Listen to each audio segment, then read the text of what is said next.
So what were they talking about? They were talking about that there should be a football match where there will be no loss of wealth, no loss of mankind, and there won't be any panic, there won't be any trouble, people will enjoy it, and there will be only either winners or losers. And Tommy also agreed to this idea of the officer. I prefer cricket, I told him. Then we Tommies could be sure of winning probably. We laughed at that and together we watched the game. Sad to say, Connie, Chris won, 2 goals to 1. But as Hans Wolf generously said, our goal was wider than theirs, so it wasn't quite fair. So what did he say? That as the German officer, he said that we should have a football match instead of having the war. The British officer agreeing to him said that instead of football we can have cricket, then we are sure to win. And he says that I feel a little sad to say that the Germans won the football match. The time came, and all too soon, when the game was finished. The snaps and the rum and the sausage had long since run out, and we knew it was all over. I wished Hans well and told him I hoped he would see his family again soon, that the fighting would end and we could all go home. So the day went on, time passed on, and the match was over, and all the sausage, the drinks, the things which they had got to eat, they were all finished, and it was time to depart now. It was time to go away from each other. So they wished good luck to each other, and they said that this war should end very soon and they should be able to go back to their home and meet their families. I think that is what every soldier wants on both sides. Hans Wolf said, "Take care, Jim Macpherson. I shall never forget this moment, nor you." He saluted and walked away from me slowly, unwillingly. I felt. What does the author say? What does the writer of this letter say? He says that we wished good luck to each other, and we told we should take care of each other, and we both knew that this was the moment, this was the day in our life which has become immemorable. We were never going to forget this moment we will not ever forget this day in our life. And he says that the German officer walked away from me unwillingly. He was not willing to do it.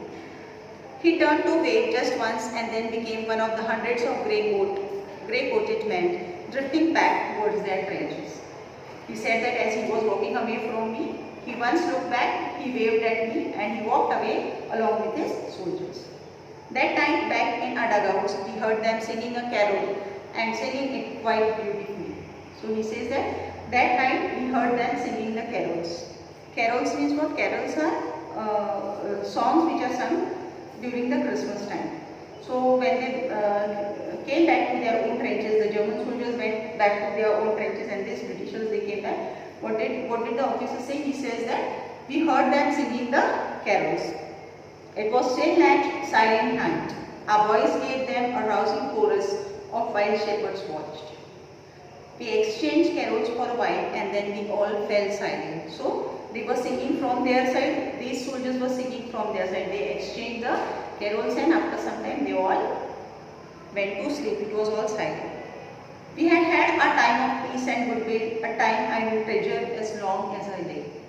So what does he say? That we had a very good time, a very beautiful time, a very nice time, which was to be treasured throughout his life. Dearest Connie, by Christmas next year, this war will be nothing but a distant and terrible memory. I know from all that happened today how much both armies long for peace. We shall be together again soon, I am sure of it. Your loving, Jim. Now what does he say? He says by next Christmas, means by the next year, I think that this war will end. We all will be at home. And I know, yesterday when I met them, when I saw them, when I had a talk to the officer, when we exchanged our ideas and views, I came to know, I understand that those soldiers are also longing to go home. We all are waiting to go home. we are all are waiting for this war to end, and I hope soon this war will end and we will come back home soon. So now the second part of the lesson is over. Here the comprehension check is given. You have to find out the answers to the questions given here. Total 5 questions are given. Find out the answers to all the 5 questions, and you have to make a notebook for English where you are going to write the question and the answers to it. I don't want you to write it from somewhere else, to copy it from somewhere else. Let it go wrong. Try to write it on your own. So we will be doing the third part on the next day.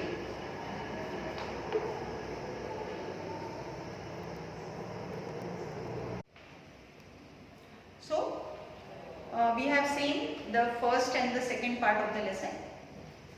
How the author brought the roll-top desk at home and how he repaired it, and then he found the letter in it. When he went through the letter, he came to know that the letter was written by a soldier to his wife, describing a beautiful incident which took place on the war ground. And he says that it was an immemorable incident in his life. Now let us see the third part of the lesson. Have pencils in your hand, underline the hard words and write down the meanings. See the third part of the lesson. I folded the letter again and slipped it carefully back into its envelope. I kept awake all night. By morning, I knew what I had to do. I drove into Bridport, just a few miles away. I asked a boy walking his dog where Copper Beeches was. House number 12 turned out to be nothing but a burned out shell, the roof gapping, the windows boarded up. Now, what did the author say? When he read the letter, the address was given on the letter, and he was very curious to know about to whom the letter was written and where was the person, where was the lady to whom the letter was written, because it was kept in a very confidential way so that nobody else sees it. And then it was also written that James' last letter written on so and so day. So the author was very curious to find out the owner of the letter. So he drove to Bridport. That was the address given on the letter. So he came driving all the way. It was not very far away from his place. And when he reached there, he asked the address to a boy who was taking his dog on a walk. And when he reached to the house, when he saw the house, what did he see? He saw that the house was all burned. There was nothing left. It was all burned. It was damaged by fire. There was gap in the roofs and windows were broken, the doors were broken, and somebody could make out that it was a great loss to the person who used to live there. I knocked at the house next door and asked if anyone knew the whereabouts of Mrs. Macpherson. Oh yes, said the old man in his slippers. He knew her well, a lovely old lady, he told me. A bit muddle-headed, but at her age she was entitled to be, wasn't she? 101 years old. She had been in the house when it caught fire. No one really knew how the fire had started, but it could well have been candles. She used candles rather than electricity because she always thought electricity was too expensive. The firemen had got her out just in time. She was in a nursing home now, he told me. Burlington House on the Dorchester Road on the other side of the town. Now, when the author reached there, he saw that the house was burnt and then nobody was there in the house. It was completely damaged. So what did he do? He went to the next door. He went to the next house and he knocked at the door, and he, when the man came out, he asked him, did he know Mrs. Macpherson? And the old man gave this author the complete details of Mrs. Macpherson. He said that yes, she used to stay here, but she was a little muddle-headed. Muddle-headed means confused because of her age. She was a 101 years old lady. She had already crossed her hundreds, and it was at her age, she was confused, she was a muddle-headed lady, and anybody could be at this age. So he says that so there was nobody to take care of her, and that's why she was shifted to the old age home, which was on the other side of the town. And when the author saw the house, he could make out that it was burned, and then the man also told him that nobody knows how the house got on fire. But it could be, there was a possibility that Mrs. Macpherson's house got on fire because of candles. Because she always thought that using electricity was very expensive. So instead of using electricity, using the electric bulbs and lights, she preferred to use candles.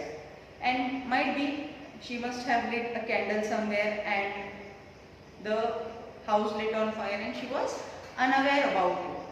But somebody must have informed the fire station about it, and the fireman came on time and he brought her out of the house. He saved her life out of the danger. This is the first part of the third section. There are two questions given there. Why did the author go to Bridport? Why did he go there? He went there to find Mrs. Macpherson. And how old was Mrs. Macpherson now? Where was she? Mrs. Macpherson was 101 years old and she was at the old age home at Dorchester Road on the other side of the town. So the first part of the third section is done. Let us see the next part. I found Burlington House nursing home easily enough. There were paper chains up in the hallway and a lighted Christmas tree stood in the corner with a lopsided angel on top. I said I was a friend come to visit Mrs. Macpherson to bring her a Christmas present. I could see through into the dining room where everyone was wearing a paper hat and singing. The matron had a hat on too and seemed happy enough to see me. So when the author went there to the nursing home where Mrs. Macpherson was kept, so when he went there, he could find it easily. When he went there, he saw that all the preparations for Christmas celebration was done. There was decoration everywhere. He could see the Christmas tree and he could see people roaming about in paper hats and enjoying themselves. The matron of the nursing home, matron is a person who takes care of that particular institution. So the matron, the head of the nursing home, she was also wearing a paper hat. And when he told that he had come to visit Mrs. Macpherson to give her a present on Christmas, she was very happy. The matron had a hat on too and seemed happy enough to see me. She even offered me a mince pie. She walked me along the corridor. Mrs. Macpherson is not in with the others, she told me. She'd rather confused today, so we thought it best if she had a good rest. She has no family, you know. No one visits, so I'm sure she'll be only too pleased to see me. She took me into a conservatory with wicker chairs and potted plants all around and left me. So why was the matron happy to see the author? Because she said that Mrs. Macpherson is all alone. She doesn't have any relatives, she doesn't have any friends, and nobody ever comes to visit her. You are the first person who have come to visit her, and definitely she will be very happy to see you. She is sitting alone on the other side, whereas all others were enjoying themselves. They did not bring her here because she might get confused again. The old lady was sitting in a wheelchair, her hands folded in her lap. She had silver white hair pinned into a wispy bun. She was gazing out at the garden. So when he went there, when the author went there into the room where Mrs. Macpherson was sitting, when he went there at the place where Mrs. Macpherson was sitting, he saw that the old lady was sitting in a wheelchair. She was sitting in a wheelchair, and her nice gold, silver hair, they were pinned into a bun, means she was all neat and tidy. She was dressed up neat and tidy. "Hello," I said. She turned and looked up at me vacantly. "Happy Christmas, Connie." I went on. "I found this. I think it's yours." As I was speaking, her eyes never left my face. I opened the tin box and gave it to her. That was the moment her eyes lit up with recognition and her face became suffused with a sudden glow of happiness. When the author went there and he tried to talk to her, she was looking very blankly at him. And she did not understand, she did not know him. So she was looking very blankly at him when he told that, "I have come to visit you." And he addressed her by her name. And when he showed her the black tin box, she immediately recognized him. And she was very happy to find that black box. I explained about the desk, about how I found it, but I don't think she was listening. So as soon as she got the box, maybe her thoughts went into the past and she could not listen to what the author was telling her. He told her, he was trying to tell her how he found it, how he went to the junk shop and then he saw the roll top desk, and from there, from the drawer, he got the letter, but she was not listening to him. For a while, she said nothing, but stroked the letter tenderly with her fingertips. Suddenly she reached out and took my hand. Her eyes were filled with tears. "You told me you'd come home by Christmas, dearest," she said. "And here you are, the best Christmas present in the world. Come closer, Jim. Come closer, Jim dear. Sit down." So what happened? As soon as the author gave her the small tin box, she opened it, and when she saw the letter in it, she immediately recognized the letter also. She knew that it was her husband's letter, and then when she opened it, she took the letter in her hand and her eyes were filled with tears.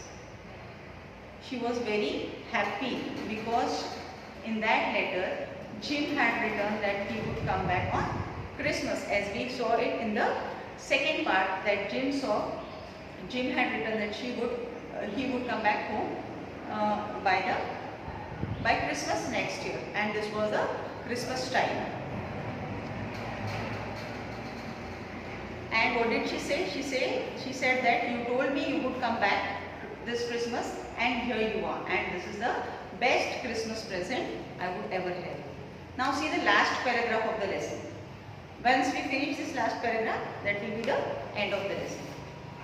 I sat down beside her and she kissed my cheek. "Read your letter so often, Jim, every day. I wanted to hear your voice in my head. It always made me feel you were with me. And now you are. Now you are back. You can read it to me yourself. Would you do that for me, Jim dear? I just want to hear your voice again. I'd love that so much. And then perhaps we'll have some tea. I have made you a nice Christmas cake, marzipan all around. I know how much you love marzipan." Now, this is the last part of the lesson. What does she say? She asks him to sit down and she says that I have read the letter so many times. I know each and every line of the letter, but now that you have come, I want to listen to your voice. I want your voice to echo in my head. I want to keep listening to you, so it's better you read this lesson once again to me.